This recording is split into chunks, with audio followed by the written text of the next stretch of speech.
Okay, I just put the trailer down on the ball. One thing that's important is you don't want to force this.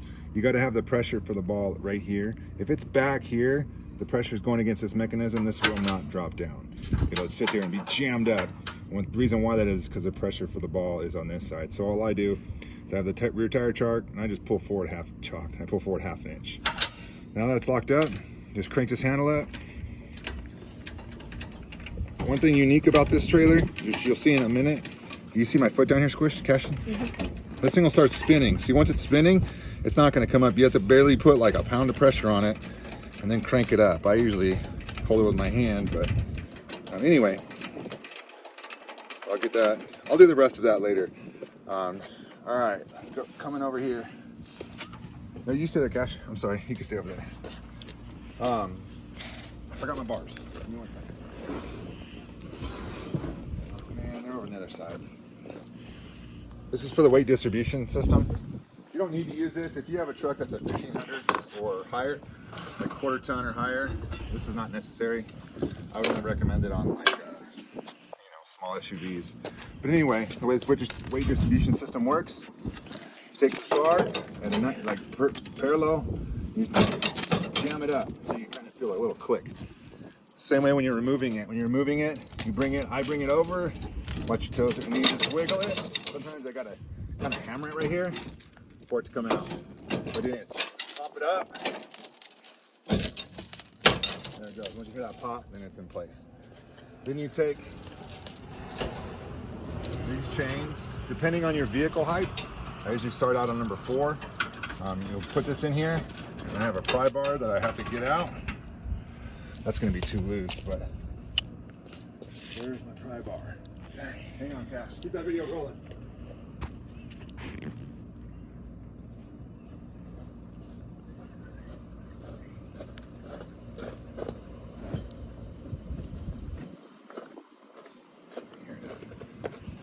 All right, you take the pry bar, put it in here, and you just pick it up. It's gonna have some pressure on it. This is too loose. This needs to be tighter. So on this one, you want this tight. And what this does is it distributes the weight, so it's not all in the back of your truck. Again, this trailer's light. It's only 3,800 pounds. So it's not necessary unless you have a small vehicle. If you have a 1,500 truck or higher, you don't need to do any of this stuff. So you just put that one tighter, and you grab one of these clips. There's a thing, you just clip it on here. Put that in. And then that's all you do for that. All right, Cash, I'm gonna need you to crawl over here, actually.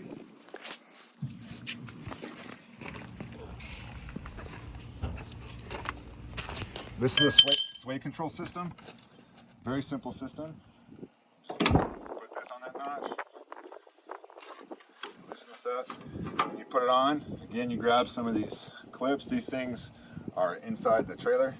Anyway, you see that, Cash? Mm-hmm. You just pop it in. I'm sorry, wrong spot. You pop it in right here. This is the other for the weight distribution system. Anyway, you just pop one right in there, and then you pop one right here. Now the way to tighten this thing up, you spin it till you just get some pressure on it, just a few pounds of pressure, and then I turn it like a full turn. And what this does is this keeps your trailer from swaying. Again, that's only going to happen on this if you have a very light vehicle, since this trailer is so light. This is really unnecessary for almost all vehicles towing this. We've had plenty of people use 1500s that don't use this. Never had an issue. But again, it's here for you if you want to use it. Recommend it. All right, let's walk around the trailer, Cash. So that in here, this will be a little bit more organized. This is the drill that we have on here. Put your landing gear down. It does make a lot of noise at night, so if you pull up somewhere late, there's also a hand crank in there that's quieter, but this is a lot faster and nicer. Got necessary tools. I won't go over all this stuff in here, but there's a voltmeter, there's a few tools in case you need it for anything. Landing gear. Important thing on this trailer is this awning. If you want to use this awning, you got to be careful when you open and close it. If you have this door open, here, back up a little bit, Keston. If you have it back like that and you open it, it's going to mess it up. Or when you close it, if you have it, here, I'll pop it out. But if you have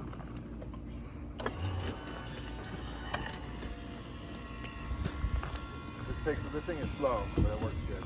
If you have it out far, and when you go to close it, if you have this door open and you're sitting here like doing this, leaning, it'll bend this whole thing and mess it up. Also, once you get around 20-mile-an-hour winds, you need to close this because it acts like a sail and it will fold it back and smash it against the trailer. There's also a light, oh gosh, the LED light strip, which is cool. The control panel's inside the trailer. We'll pull this back. We'll do a super quick walk around. And we're going. Ready, Cash? Here we go. It's just power out there. Don't need to worry about this landing gear for the back.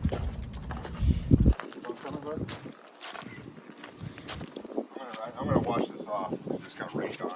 Anyway, the doo-doo hose is inside of here. I do have gloves. I have gloves inside the trailer in that storage compartment in the front. You have to use them because doo-doo's nasty.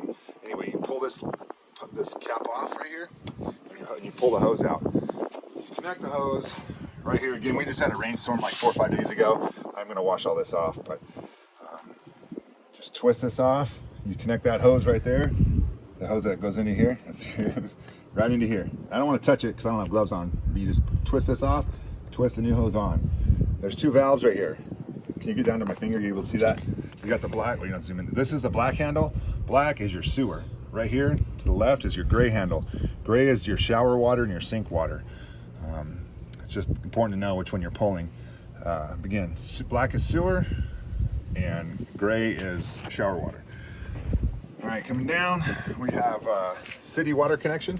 This is where you're going to connect to if you are at a campground and they have a water supply for you. We have a hose in the front. That hose you put in here, and then you'll just have water in the trailer the whole time you're camping. If you're dry camping, then you're going to put a garden hose into here and fill it up. This is a 50-gallon tank. There's a little vent right here. As soon as you see water come out of this vent, you need to pull the hose out because it could overflow inside the trailer. So as soon as water comes out of the little vent, pull your garden hose out. This is for cable if you're at a campground that offers cable hookups. This right here is your electrical short connection power. So this either goes into a generator and it pulls out, I think, about 15 feet or into the breaker panel that you have at your campground. And then it just tucks away in there. And let's go run inside, Cash. We're gonna go inside the trailer.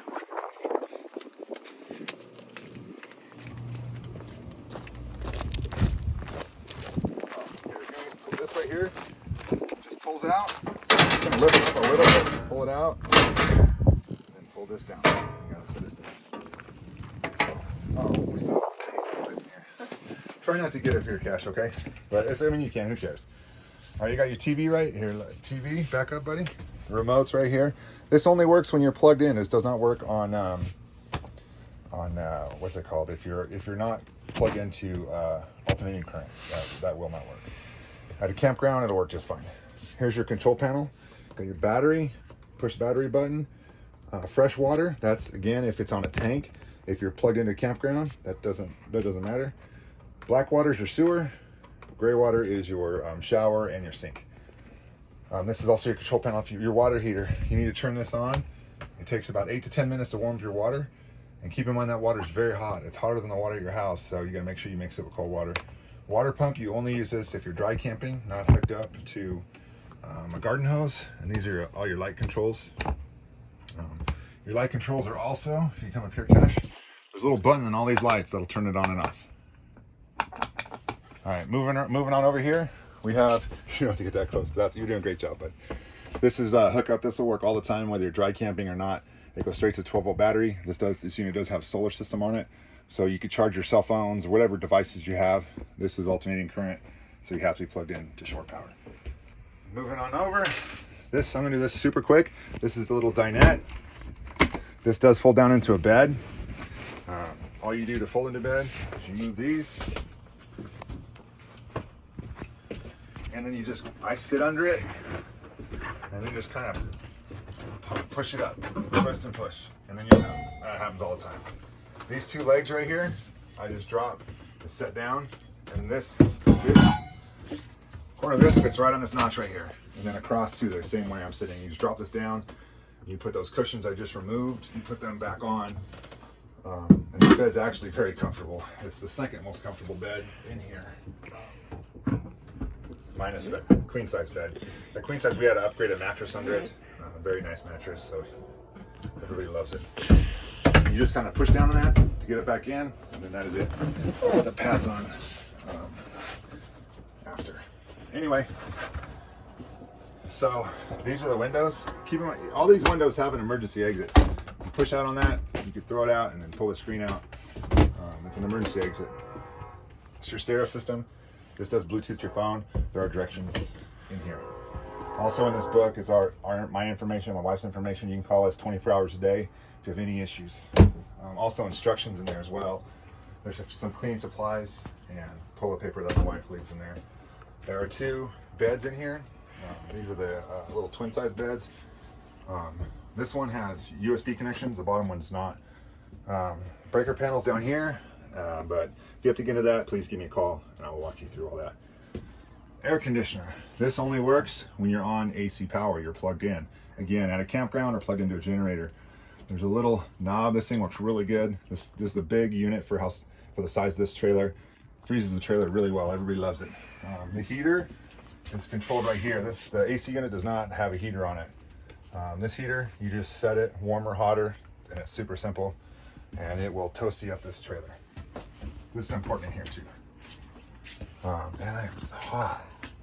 Anyway, right there, this button, when you have it on, you want to keep it on auto. There's 2 different methods. This will work. This will default to AC power.